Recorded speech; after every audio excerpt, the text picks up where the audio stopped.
name is Amanda Reiman, and I'm the Marijuana Policy Manager for the Drug Policy Alliance.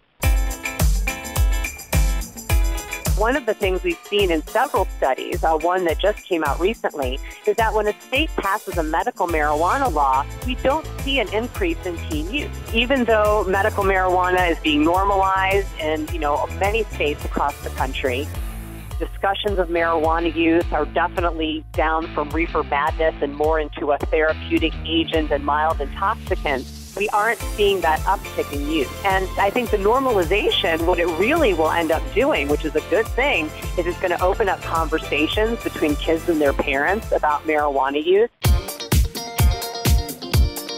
In this country, we've been extremely successful at reducing teen smoking rates. We've used education, we've used information, we've used taxes and other types of restrictions on access, and we've been very successful. I think that shows it is possible to have a regulated product that we still believe young people shouldn't access, and that we can effectively prevent that access.